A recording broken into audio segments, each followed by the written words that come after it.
mën a tiit jël seen ay matuwaay pour mën a naka su dul noonu ba ci huissier bi fi ñoo dem dafa xàmme Pauline Thiam madame Diagne da ko xàmme mais Pauline da ko man dama ko fan pour démb Pauline da ko ne kii may daje fii ak ki ma dajeloon ca ngénte ba keroog bokkuñu cër. kon fii nag da nga ñëw pour tàngal damay tàngal xàmmewuma la benn yoon. nga xam ne ni humainement ils sont en train de détruire des valeurs. mais mënuñu ko. mënuñu ko ci. xam nga lu tax. duma tudd tur ci kilifa yi ñenn ñooñu am na ci koo xam ne ñoo bokkoon faculté. ndeysaan. sama xarit la. Allah. mu wax ma ñun xam nga ñun dañuy def suñu liggéey rek ma ne ko loolu kenn Sénégal yi am xam nañ ko ku ne da ngay def sa liggéey ñooñu defuñu dara. ña sooke ka sooke ñay organiser kay ruube ñooñooy problème bi. démb laaj naa fi benn laaj ma ne lu tax waa impôt et domaine inspecteur impôt et domaine nekk ku riche lool biir Sénégal laaj la rek lu tax ministère des finances am ay fonds yoo xam ne ña fay liggéey nekk ay inspecteur des finances ak spécialiste expert am alal lool lu tax laaj la. lu tax tey gouverneur préfet am ay avantages.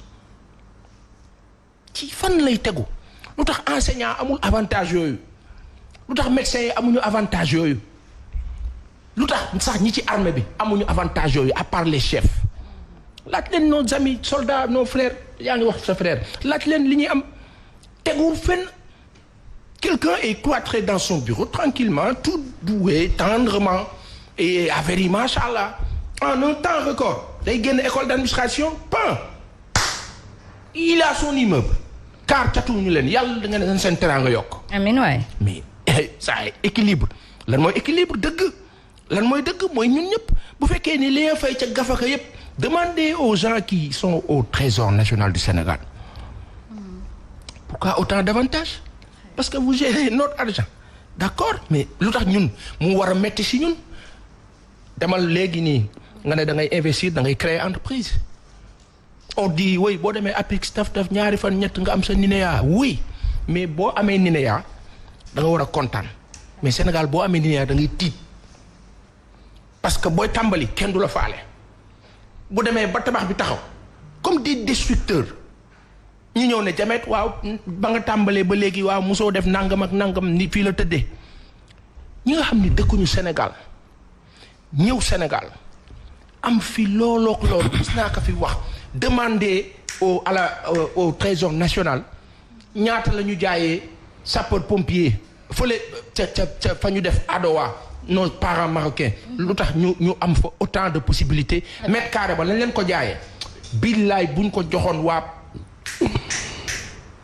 buñ la ko professeur lañ jaayee mètre carré ba buñ la ko waxoon nga jënd ko waaw très bien Aïcha mi ngi noonu en tout cas doy na waar mi ngi noonu c'est la situation du pays et ce n'est pas en fermant Sen TV que les citoyens sénégalais ou le peuple sénégalais finira par se taire ñoom bu ñu tëjee Sen TV terewul benn yoon askan wi dinañu informé wu réseaux sociaux yaa ngi fii et je pense que c'est la télé en poche les lives sont là et chaque influenceur chaque porteur de voix a des followers donc rassurez-vous quoi laissez-nous travailler c'est pas bu ñu fekkee ne dañu am jongante seen diggante ak Bougane Gueye Dany te mu nekk njiitum gëm sa bopp bu ñu ci raaxaale entreprise bi dinaan moom la ñu koy daanalee faf daaneel jàmbur yi nga xamante ni ku ci mel ni man dama ci dundal sama waa kër ku ci mel ni Binta ku ci mel ni professeur Pa Assane et ainsi de suite nous sommes nombreux justement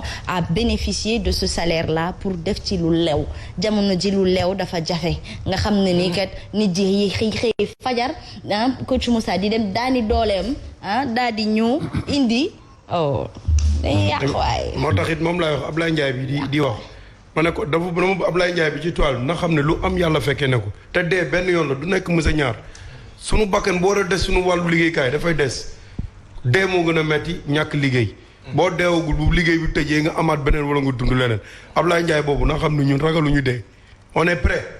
waaw ñun ay martyr lañ ji dañuy xëy pour liggéey man bi may génne sama kër gëw ma ni dinaa dellu bu ngoonee chaque jour bu may génn noonu laay génnee sama dem laa xam xaw ma sama dellusi damay ñaan borom bi rek ma delluwaat. on n'a pas peur ragaluñu dee.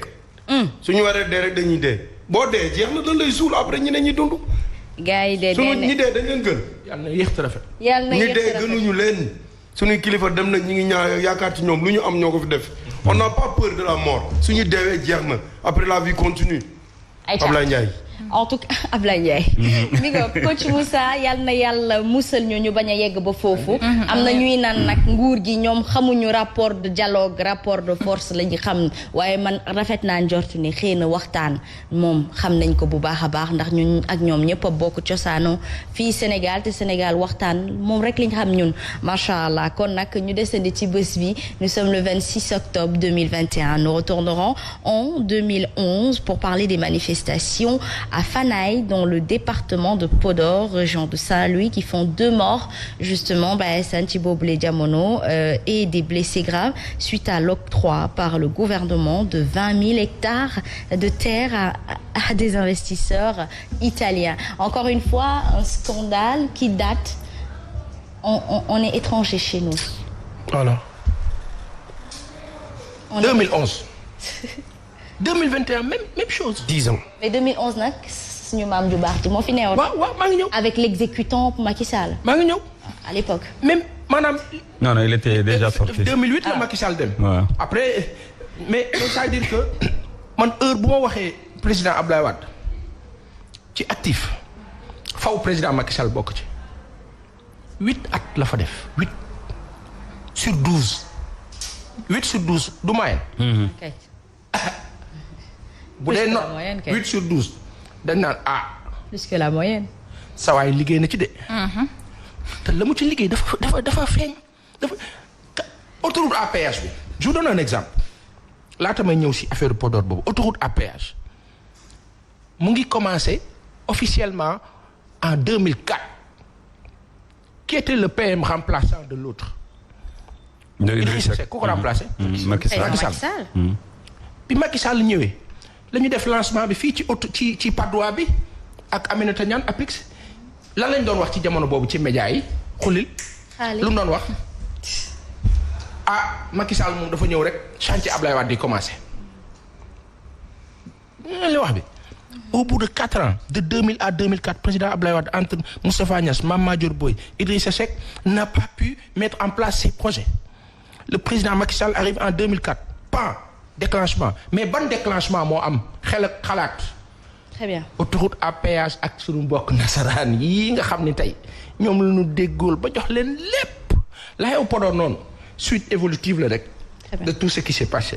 Aïcha ci 2015 la ñuy fas yéene addu professeur d'Anfakhada di waxtaanee l'arrestation à Kaolack de l'imam Alioune Badara Ndao ñu soupçonné woon ko pour ay mbirum terrorisme donc il sera libéré justement le 19 juillet 2018 après avoir été condamné à 1 mois avec sursis pour détention d'armes de second degré sans autorisation mu nekk tuuma boo xamante ni ñëpp naqarlu woon nañ ko te foofu la ñu commencé di junju ci suñu biir ni que ñun ñi ay terroristes lañu bàyyi nañ ko le ram ca ñag ba la jëm nañ ba yegg foofu ba tey ji suñu ay activistes sax dañu leen di traité de terroriste professeur wàllum boobu noonu ci diggante imam Alioune Ndao moom noo ko dundee woon ci 2015.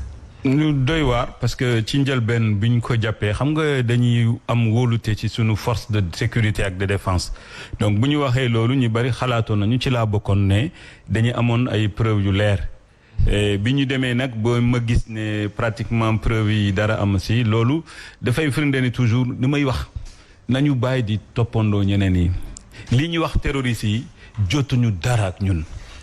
donc waruñu ci dugg ba di toroxal sunu ay doom réew yi di ci dugg di xeex def xeex boo xam ne du sunu xeex am nañu problème yu dul jeex problème xëy ndaw yi mu ngi fii ñu ngi problème santé wérgu yaram mu ngi fii problème jàngale xale yi mu ngi fii donc loolu yëpp nañu sukkandiku ci loolu ñu bàyyi affaire di wax ay tout le temps saa yi ñu jóg ñu wax affaire terroriste di jàpp ay nit di leen tëj ndax ay loi yoo xam ne dañ ko def te loi yooyu ça ne serve pas du amul benn njëriñ pour askan bi donc loolu dañ ko war a bàyyi xel imam Ndao doom réew mi la su defee dara loo xam ne dul noonu suñu amee preuve yu dëgër ñu jàpp ko atte ko mais su fekkee da ngay jël ay hypothèse rek wala ñeneen ñi ñoo lay woo ne la diw def na ni def na laa te amoo ci benn firnde loolu dafa def loo xam dafa nekk loo xam ne dañ ko war a ñaawlu te j'espère que dutul amaat te dañuy wàññi seen xadar bi lu ñuy def ci affaire terrorisme am jotuwuñu dara ak Sénégal ñoom seen noon yi ñooñu la ñi nga xam ne ñoom ñooñu toroxal seen noonu la donc du ñu wax ne dañ leen supporter waaye waruñu nekk ci dëkk di def xeex boo xam ne du suñu xeex. ab tooñ la voilà ab tooñ la. waaw loolu mooy dëgg tooñ.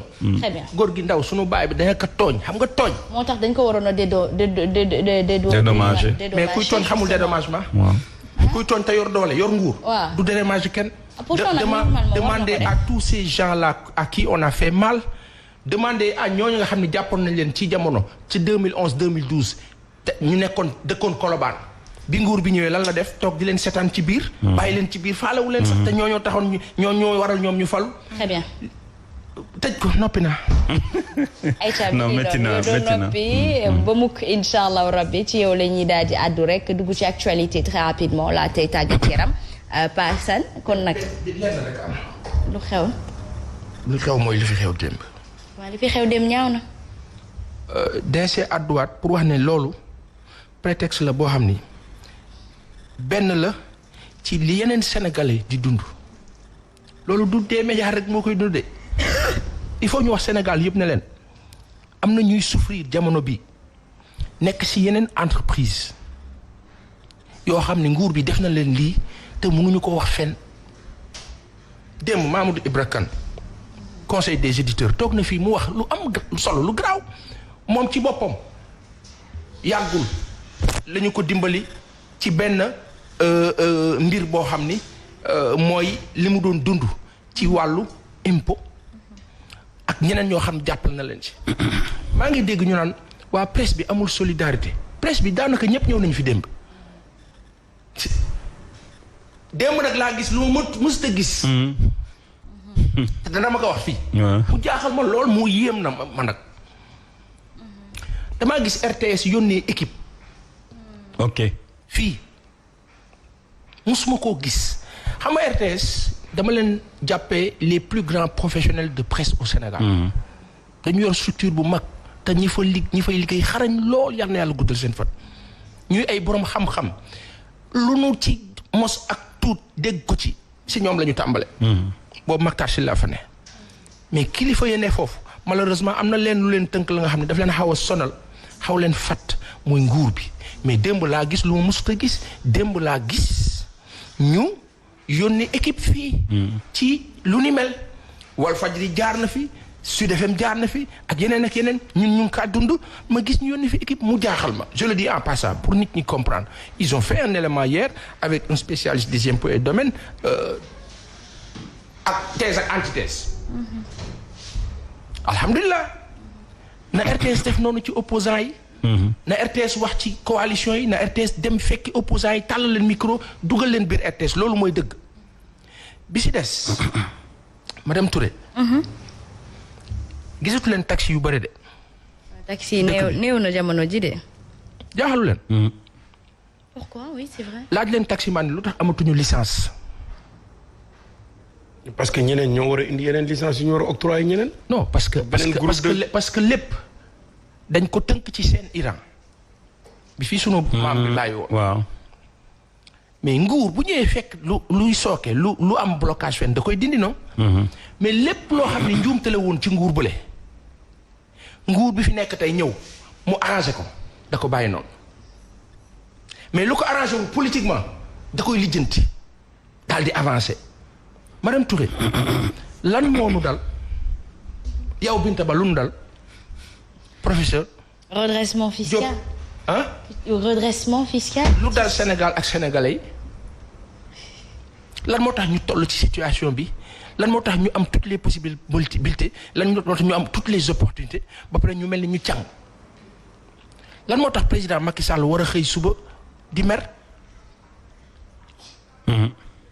te wax dëgg yàlla am lu kenn amul am toutes les opportunités et possibilités mais aujourd'hui nañ ko dimbalee leen li tënk suñu président bi sonal ko ba moom mënul dimbali sénégalais yi jox leen lu nu soxla mais mu koy jox ñeneen ñu fi dëkkul nañ ko dimbali ay waay